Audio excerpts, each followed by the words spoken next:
Assalamualaikum warahmatullahi wabarakatuh. Hello everyone, my name is Marsha Pratista Rahmadanti. I'm the student of Faculty of Medicine Sultan Agung University Indonesia. Today I will deliver a presentation about consort and spice identification in a randomized control trial. In this presentation, I will examine a published clinical trial using two frameworks, SPICE and the CONSORT 2010 checklist. I will first identify the title elements using SPICE and then continue by checking whether the 25 CONSORT items that reported in the article. Okay, we start with SPICE. SPICE is an acronym that stands for Setting, Population, Intervention, Condition, Endpoint, and Design. These are essential components of a clinical trial title. Here's how each element appears in the article. The first one, setting. On page 393, the article states subjects were recruited from the feeding disorder clinic of Samsung Medical Center, Seoul, Korea. This confirms the institutional and geographic settings, though not all elements are reflected in the title. We next on population. The title says toddlers, and the article defines this more specifically, toddlers aged 12 to 36 months. And we move on intervention. The title includes the phrase sensory-based feeding intervention, and this is explained in the method section as a structured occupational therapy-based program. And we move on condition. The article and title both state the condition food refusal. Endpoint. The article explains that outcomes were measured using the Korean version of the Behavioral Pediatrics Feeding Assessment Scale or BPFAS and the Infant or Toddler Sensory Profile or ITSP. And the last one, design. The title ends with the phrase a randomized control trial. Now I will get you through all 25 CONSORT items one by one based on the article contents. The first one, title and abstract. On 1A, the title includes the phrase randomized control trial. And on 1B, the abstract is structured and includes objective, methods, results, and conclusion. We move on to introduction. On 2A, the article presents a clear background. It states that children with food refusal often have sensory issues. On 2B, the objective is explicitly stated to evaluate the effectiveness of sensory-based feeding intervention. We move on 3, trial design. On 3A, the article says this was a randomized control trial with a two-group pre-test post-test design. On 3B, there is no mention of any change made after the trial began. We move on 4, participants.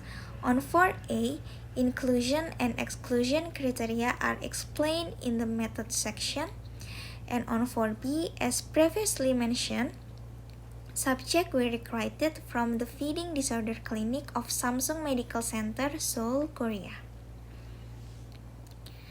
Next on 5, intervention. The intervention is described clearly including frequency, duration, and who administered it. On 6, outcomes. On 6A, the article clearly defines primary and secondary outcomes using BPFAS and ITSP. And on the 6B, there is no change to outcomes were mentioned after the trial began. We next on 7, sample size. On 7A, there is no description of how the sample size was calculated.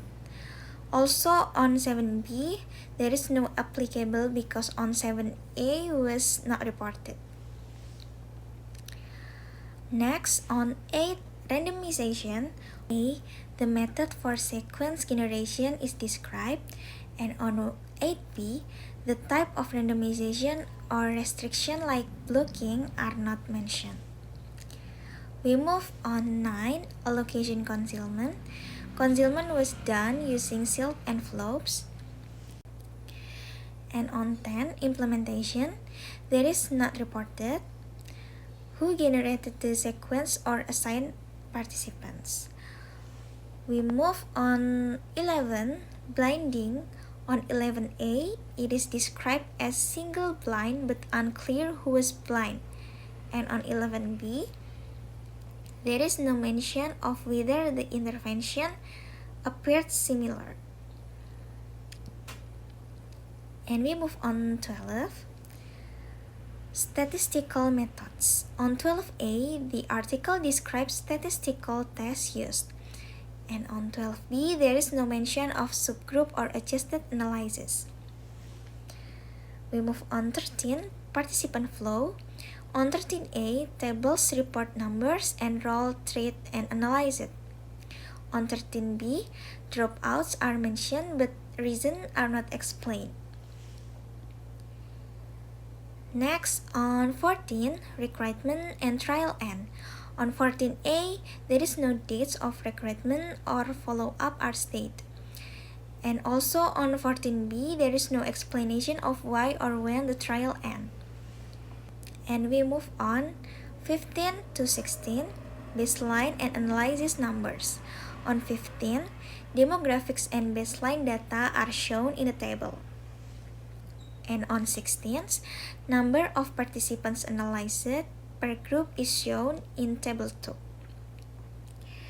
Next, on 17, outcomes and estimation. On 17a, p-values are reported but effect size and confidence intervals are missing. And on 17b, there is not reported, not applicable, no binary outcomes reported. And we move on 18 to 19, ancillary analysis and harms. On 18, no additional or subgroup analysis are reported. Also in 19, the article does not report adverse events or mention that none occurred. We move on 20 to 22, discussion. On 20, limitations are acknowledged, such as small sample size and lack of follow-up. And on 21, generalizability is discussed briefly. And on 22, the article concludes with a balanced interpretation. This study suggests that sensory-based feeding intervention can improve feeding behavior in toddlers with food refusal. And we move on 23 to 25, registration, protocol, and funding. On 23, there is no trial registration number or database is provided. And on 24, there is no mention of how to access the full protocol. And on 25, funding sources are not disclosed. Okay, that concludes my presentation on concert and spice identification. By applying these frameworks, we can assess how transparently and completely clinical trial report essential elements. This ensures better scientific integrity and supports evidence-based practice. As we come to the end of this presentation, I would like to summarize the key takeaways from this appraisal. By applying the SPICE framework, we could clearly break down the study title into its core components. We confirmed that most elements such as the population, intervention, condition, and study design were well represented, while some like setting and outcome measurement tools were only explained within the body of the article. Moving on to the CONSORT 2010 checklist, we systematically identified what the authors reported and what they did not.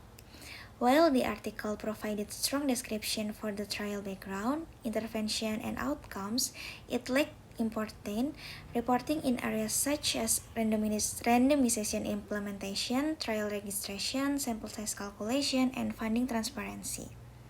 These omissions matter because consort is not just a formal requirement, it is a tool to promote research transparency, reproducibility, and trustworthiness. The clearer and more complete the reporting, the stronger the impact of the research will be on clinical practice and further studies. In closing, this evaluation reminds us how vital standardized reporting frameworks are in medical research. They not only ensure accountability but also strengthen the quality of science itself. That's all from me. Thank you very much for your time and attention. Wassalamualaikum warahmatullahi wabarakatuh.